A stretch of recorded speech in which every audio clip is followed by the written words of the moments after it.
Admiral Marcus Reed stood at the large window of his office in the United Earth Defense Force headquarters, watching the sunset paint the sky in shades of orange and purple.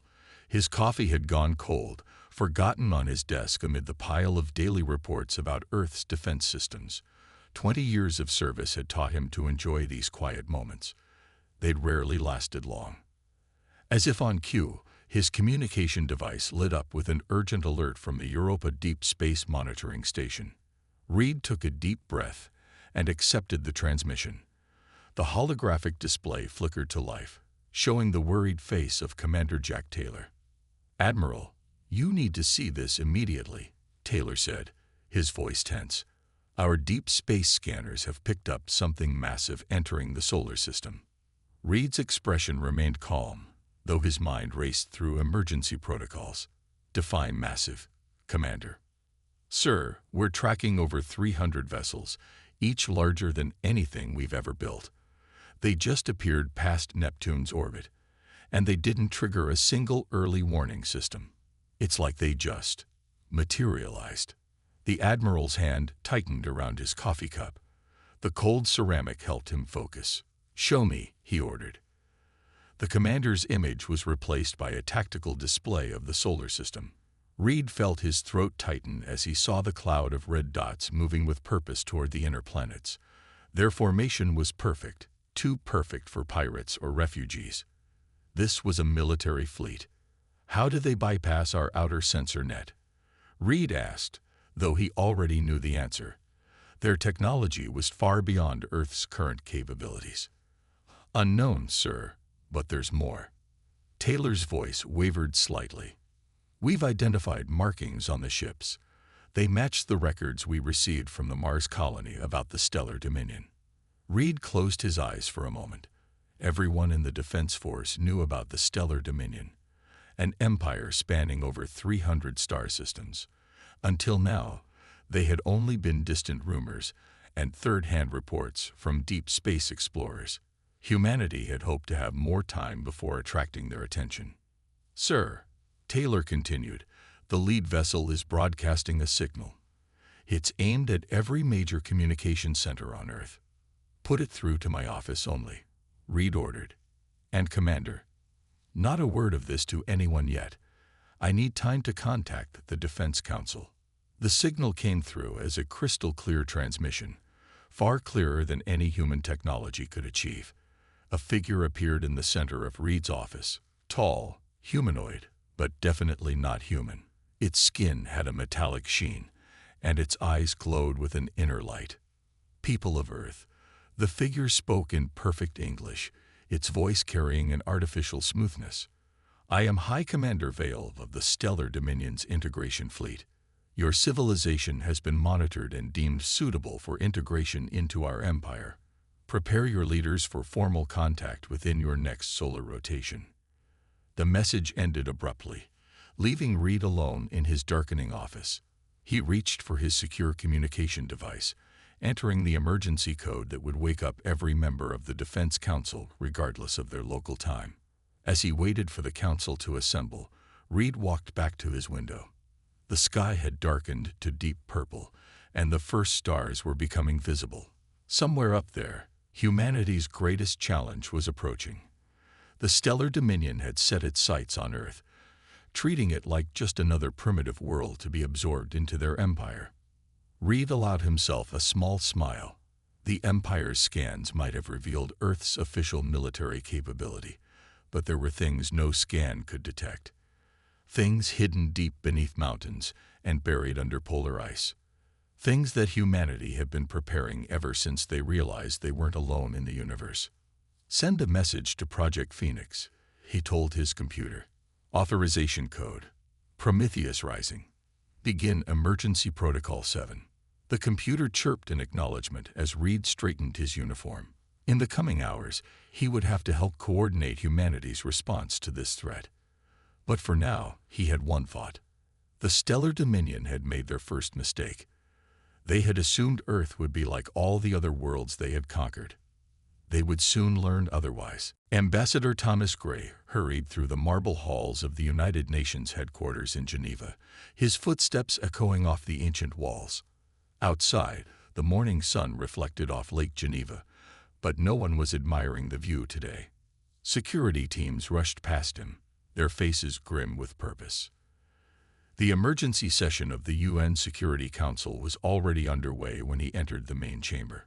The room, normally filled with diplomatic chatter, was dead silent except for the voice coming from the massive holographic display floating above the center table.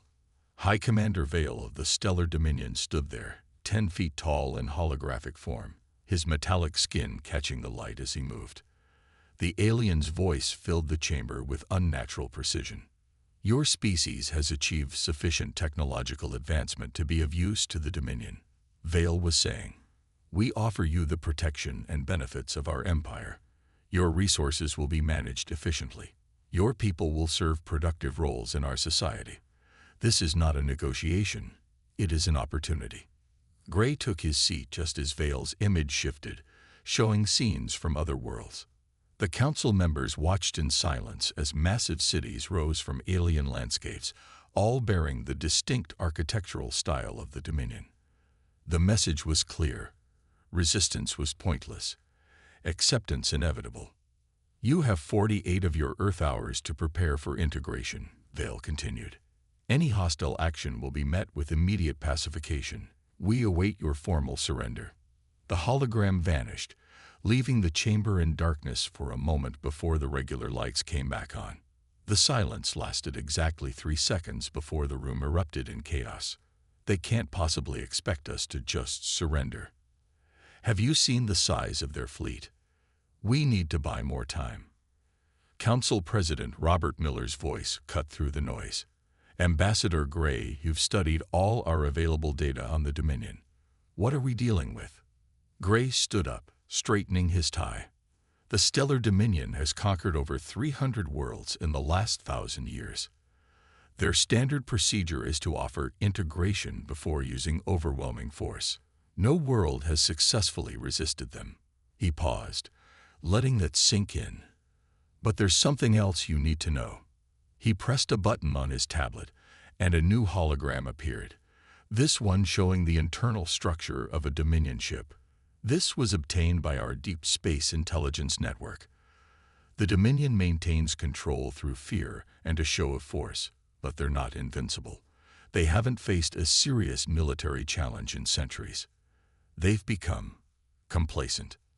That's fascinating, someone said dryly, but they still have enough firepower to turn Earth into ash. Gray allowed himself a small smile. Do they? Our official military capability is well known. We made sure of that. But there are things they don't know about.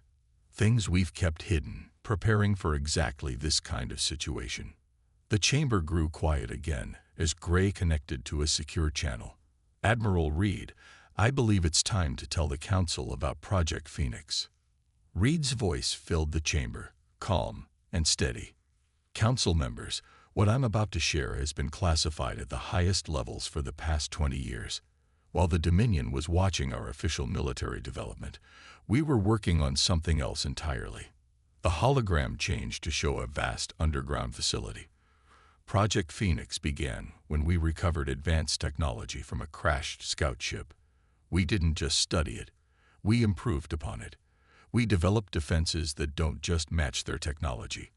We created something entirely new. Gray watched the faces of the council members as they absorbed this information. Hope began to replace fear in their eyes. The Dominion expects us to either surrender or fight conventionally, Gray said. They don't expect us to have any surprises. That's their weakness. They've forgotten what it's like to face an enemy who can actually hurt them. President Miller leaned forward. What exactly are you suggesting, Ambassador? I suggest we send them a message, Gray replied. Not a surrender, not a declaration of war, just a simple warning. Let them make the first move, but make sure it's their last. The council chamber erupted in discussion again, but this time there was a different energy in the air. For the first time since the Dominion's arrival, Earth's leaders began to see a path forward that didn't end in submission or destruction. And somewhere in orbit, High Commander Vale waited for the surrender that would never come. Deep within the Rocky Mountains, Dr. Emma Walker stood in the heart of Project Phoenix, surrounded by humming machines and glowing displays. The massive underground facility stretched for miles through the mountain, hidden from the world above. Today, all eyes were on the central testing chamber. Status report. She called out to her team, her voice steady despite the pressure. They had 26 hours left before the Dominion's deadline. Power systems at 98%, replied Technical Director James Wilson from his station. Gravitational field generators are stable. He looked up from his screens, his face reflecting the blue glow of the monitors. But Dr. Walker, we've never tested the system at full power. The simulations can only tell us so much. Emma nodded, running her hand along the smooth surface of the control panel.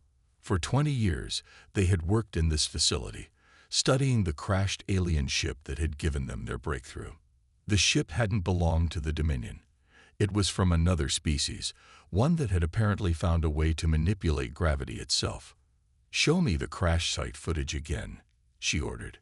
The main screen lit up with familiar images. A small scout ship, unlike anything humanity had seen before, crashing in the Antarctic ice. The rescue team had found no survivors, but the ship's technology was intact. Most importantly, its engine core contained something revolutionary, a device that could bend and shape gravitational fields. "We've come a long way from that first discovery," Emma said, more to herself than to her team. She remembered the early days, when they could barely create a field strong enough to lift a pencil. Now they had a network of generators hidden across the planet, ready to create gravitational distortions powerful enough to tear ships apart. The intercom crackled to life. "Dr. Walker, Admiral Reed is on the secure line." She accepted the call, and Reed's hologram appeared in the center of the room. "Doctor, what's your status?" "The system is ready for activation, Admiral," Emma reported. "But James is right. We've never tested it at full power. The effects could be unpredictable." Reed's hologram nodded grimly. "We don't have a choice anymore. The Dominion fleet is moving into position. Their ships are entering high orbit, exactly as expected." Emma pulled up the orbital display, watching the red dots of Dominion ships spread out above Earth. They were positioning themselves for a standard conquest pattern. She had studied enough of their tactics to recognize it. The Empire always followed the same playbook because it had always worked before. "There's something else," Reed continued. "Our deep space sensors just picked up a second fleet entering the system. They're not taking chances with Earth." The room fell silent. A second fleet hadn't been part of their calculations. Emma took a deep breath. "It doesn't change anything, Admiral. The gravitational defense grid doesn't care if it's facing one ship or 1,000. If it works, it works. If it doesn't." She left the sentence unfinished. "The UN is preparing Earth's response to their ultimatum," Reed said. "We'll need the system ready the moment they make their move."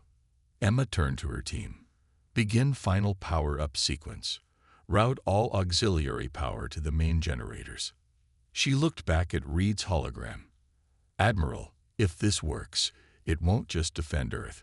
It will change everything we know about space warfare. And if it doesn't work, then at least we tried fighting back instead of surrendering." Emma managed a small smile. Either way, the Dominion is about to learn that humanity doesn't go quietly. As Reed's hologram faded, Emma walked to the main window overlooking the testing chamber. The massive gravitational generator pulsed with blue energy, its curved surfaces reflecting the light. 20 years of work, all coming down to the next few hours. Behind her, the facility came alive with activity as her team began the power-up sequence. Warning lights flashed, and the low hum of the generators rose to a steady thrum that vibrated through the mountain itself. Somewhere above them, the Dominion fleet waited, unaware that their target had teeth, and was ready to bite back. High Commander Vale stood on the bridge of his flagship, the Imperial Dawn, watching Earth rotate slowly beneath him. The blue planet looked so small from up here, so fragile. Like all the others his fleet had conquered before. Still no response to our ultimatum, his second-in-command reported. Their deadline expires in 3 hours. Vale's metallic features shifted into what passed for a smile among his kind. They're probably still arguing about the terms of surrender. These primitive worlds are all the same. They waste time with pointless debate until we force their hand. The communications officer suddenly straightened in his seat. Commander, we're receiving a transmission from the surface. Text only, broadcast on all frequencies. Display it, Vale ordered, expecting to see the usual desperate pleas for more time. The message that appeared was surprisingly short. To the Stellar Dominion fleet, we stand alone. We fight alone. This is your only warning. Humanity. For a moment, there was complete silence on the bridge. Then Vale began to laugh, a sound like grinding metal that his crew had rarely heard. Their only warning, he said, still amused. Show them the conquest footage. Let them see what happened to the last world that tried to resist. The communications officer transmitted the recordings. They showed Dominion ships devastating the defenses of a dozen different worlds. Cities falling, armies crumbling, civilizations surrendering. The message was clear. Resistance was futile. Earth's response came a few minutes later. A single word. Noted. Vale's amusement faded, replaced by irritation. This wasn't the fear he expected, the panic he had seen hundreds of times before. He turned to his tactical officer. Scan their military installations again. Show me what pathetic defenses they think will save them. The tactical display lit up, showing Earth's known military bases, satellite networks, and defense systems. Everything was exactly as their initial scans had shown. Primitive projectile weapons, basic energy shields, crude space vessels. Nothing that could threaten a Dominion scout ship, let alone a full invasion fleet. Perhaps a demonstration is in order, Vale said. Target one of their smaller military bases, something isolated, where they can witness their own helplessness. As his crew prepared the strike, Vale received an urgent message from the Second Fleet, still approaching from the outer system. High Commander, the message read, our long-range scans are detecting unusual energy readings from the planet's surface. The patterns don't match anything in our database. Vale dismissed the warning with a wave. Their primitive technology produces all sorts of meaningless readings. Proceed with the demonstration strike. He turned to the main view screen, watching as targeting systems locked onto a remote military installation in what humans called Alaska. This would be simple and quick, a single shot to show Earth's defenders the futility of resistance. But in his focus on the target, Vale failed to notice something important. The small civilian ships that had been moving through Earth's orbit weren't scattering in fear. Instead, they were quietly taking up new positions, following a pattern that would have worried him if he had bothered to observe it. In the mountains below, Dr. Emma Walker and her team watched their monitors as the Dominion ship prepared to fire. Their gravitational defense grid hummed with power, waiting. Admiral Reed's voice came through their speakers. Remember, let them take the first shot. Let them start this war, but make damn sure we finish it. The High Commander gave the order to fire, confident he was about to teach humanity a lesson about their place in the galaxy. He had no way of knowing that he was about to learn a very different lesson, one about the danger of underestimating a species that had spent 20 years preparing for this exact moment.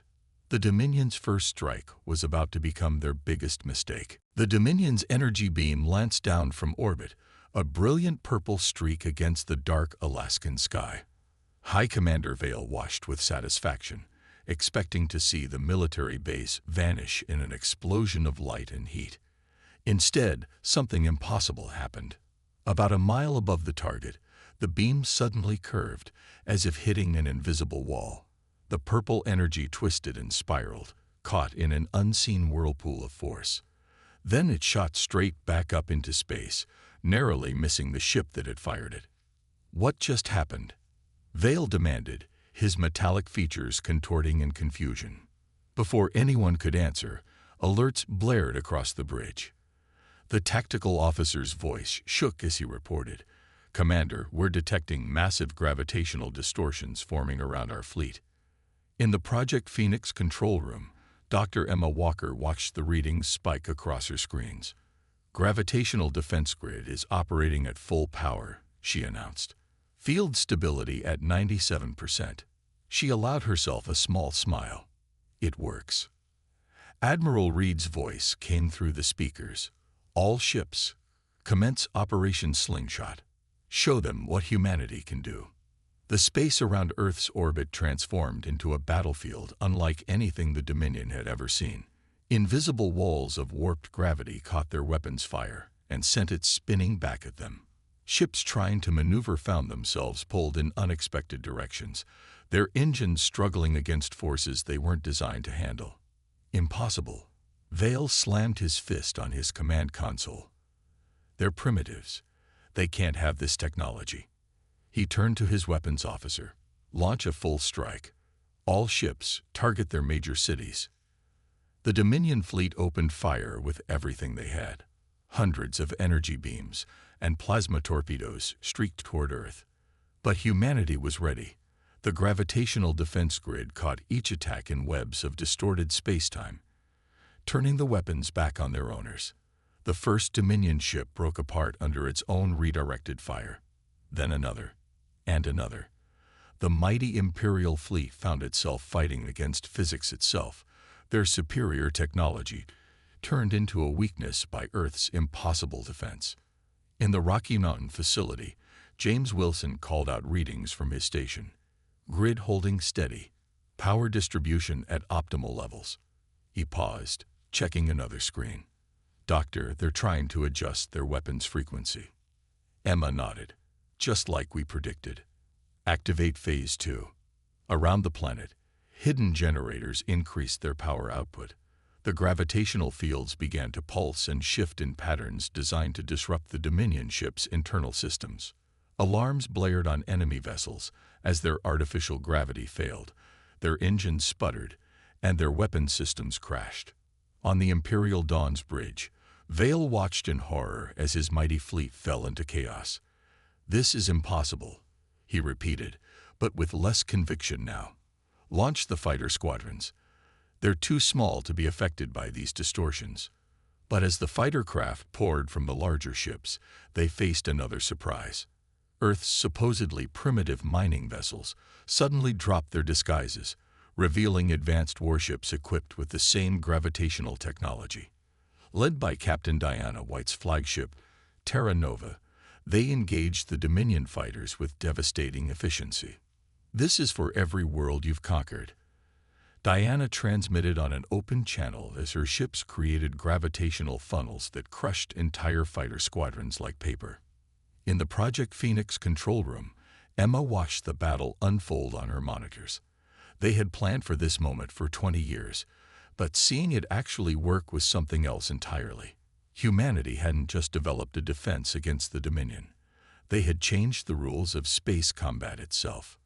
"Admiral," she called to Reed, "should we push them back further? The grid can extend its range." Reed's response was firm.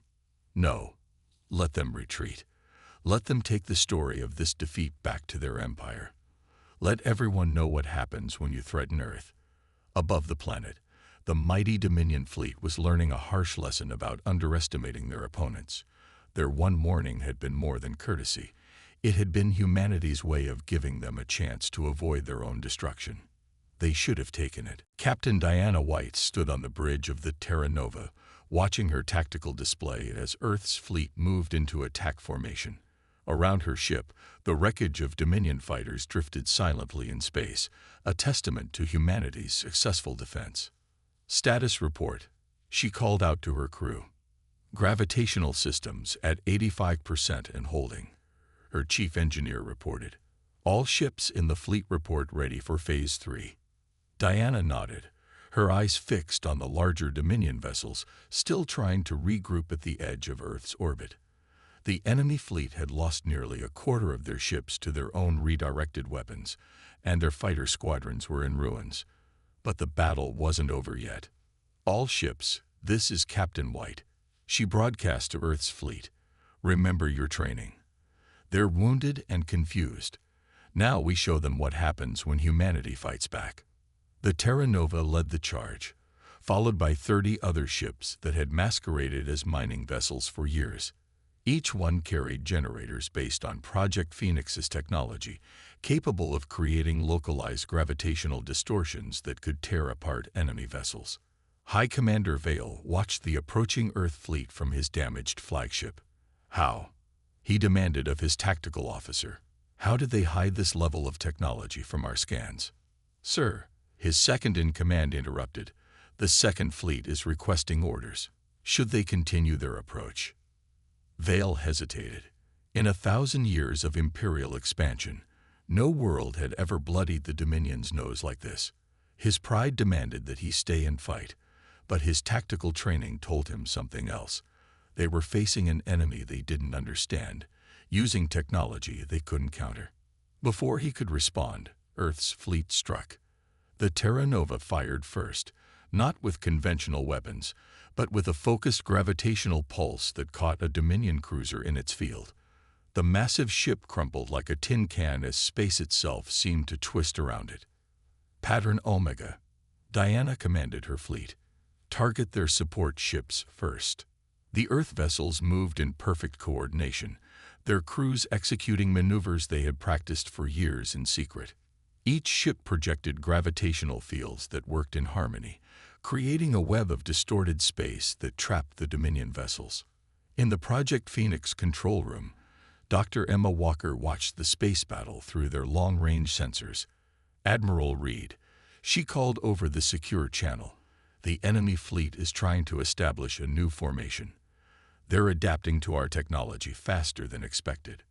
Reed's voice was calm but firm. Captain White, you hear that? Don't give them time to adapt.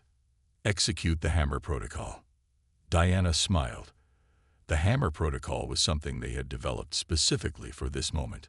All ships, form up on my position, she ordered. Gravitational generators to maximum power on my mark. The Earth fleet arranged itself in a sphere formation, their ships positioned at precise intervals. At Diana's command, they all activated their generators at full power, creating a massive gravitational shockwave that expanded outward like a bubble. On the Imperial Dawn, Vale watched in horror as the shockwave approached. All ships, emergency retreat, he ordered, but it was too late. The gravitational wave hit his fleet, overwhelming their engines and throwing ships into each other. Support vessels and capital ships alike spun out of control, their crews helpless against forces they had never imagined possible. Sir, his navigation officer called out, we're losing containment on our primary systems. We can't maintain fleet cohesion. Vale looked at the tactical display one last time. Nearly a third of his fleet was now either destroyed or crippled. The Second Fleet, seeing the devastation, had already begun to reverse course. Signal the retreat, he ordered, his metallic voice heavy with defeat. All ships, fall back to safe distance. As the remnants of the mighty Dominion fleet limped away from Earth, Diana allowed herself a moment of satisfaction. Send word to command, she told her communications officer. Earth's space is secure. The enemy is retreating. They had done more than defend their world. They had shown the galaxy that humanity was a force to be reckoned with. 1 week after the battle, Admiral Reed stood in the United Nations chamber, addressing representatives from every nation on Earth. The room was packed, with delegates eager to hear about humanity's new position in the galactic community. The Dominion fleet has retreated beyond Neptune's orbit, Reed reported, his voice carrying through the silent chamber. Their Second Fleet never entered the inner solar system. Our long-range sensors show them regrouping near the edge of our system. Ambassador Gray stepped forward to stand beside him. We've received transmissions from their high command, he announced. For the first time in their history, the Stellar Dominion is requesting diplomatic talks, as equals. A murmur of satisfaction rippled through the chamber. On the main screen, images from the battle played silently. Earth ships dancing through space, protected by invisible waves of gravitational force, while the mighty Dominion fleet fell into chaos. In the audience, Dr. Emma Walker sat with her Project Phoenix team, watching the proceedings with quiet pride. Their 20 years of secret work had changed the course of human history. The gravitational defense technology they had developed had done more than save Earth. It had reshaped the balance of power in the galaxy. The Dominion's message was brief. Gray continued, but significant. They acknowledge our right to independence and propose a non-aggression treaty. He paused, allowing himself a small smile.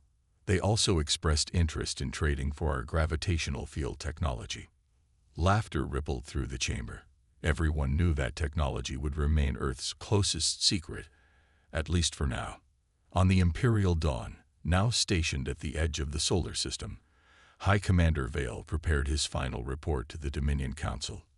His metallic fingers hovered over the console as he chose his words carefully. Earth cannot be conquered through conventional means, he wrote. Their warning was not a bluff or a gesture of defiance. It was a courtesy. They possessed the means to destroy our entire fleet, yet chose to allow our retreat. This species has demonstrated both technological superiority in defensive capabilities and strategic restraint in their application of force. He paused, considering his next words. In 1,000 years of service to the Empire, he had never written anything like this before.